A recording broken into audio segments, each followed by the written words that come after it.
আচ্ছা কি রান্না করছো? মাছ ভাজছো? কি মাছ? পোনা মাছ। এই চারা পোনা জ্যান্ত? বাহ, জ্যান্ত চারা পোনা এগুলো সব হলুদ হলুদ মাখিয়ে রেখেছো।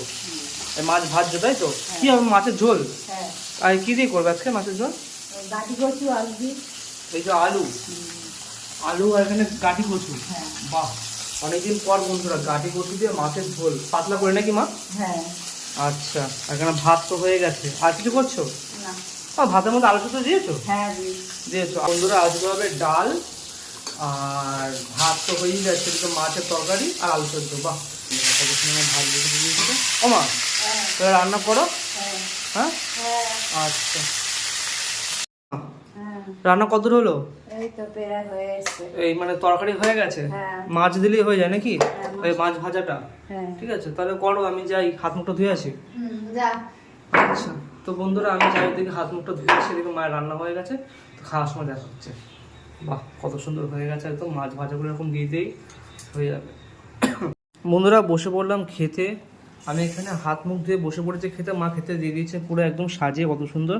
এখানে ওই জ্যান্ত চারাপোনা মাছ দিয়ে গাটি দিয়ে ঝোল, এখানে আলু সেদ্ধ আছে, কাঁচা লঙ্কা দিয়ে মা মেখেছে বেশ ভালো, আর এখানে ডাল।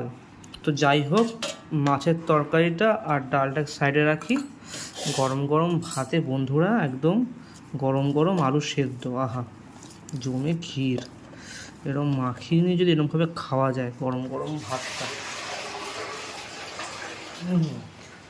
আহা। যদি খেতে হয়ে যায় শুকনো, তাহলে এখানে একটু ডাল নিতে হবে, এখানে একটু নিতে হবে, একটু ডাল দিয়ে যদি মাখিয়ে খাওয়া যায় আলু সেদ্ধ দিয়ে, আহা জমবে না মানে। এরকম নিয়ে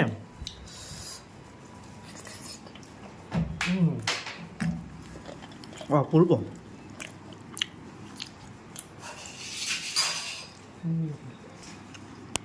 খাওয়া শেষ, এবার খাবো এই যে মাছের তরকারি একদম পাতলা করে।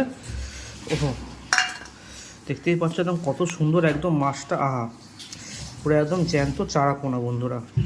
যাই হোক, আর এই যে আলু রয়েছে আর এখানেও গাড়ি রয়েছে, পুরো গোলে একদম সিন্নি হয়ে গেছে। তো যাই হোক, গাটি দিয়ে জ্যান্ত চারাপোনা, আলু দিয়ে স্ট্রং ফ্লেভার একটা, এরকম মাছ নিয়ে এখান থেকে একটু মাখিয়ে এরকম করে নিয়ে আর খেতে হবে। তো বন্ধুরা দুপুরে খাওয়া দাওয়া জমে গেল, তারা দেখা হচ্ছে পরবর্তী ভিডিওতে।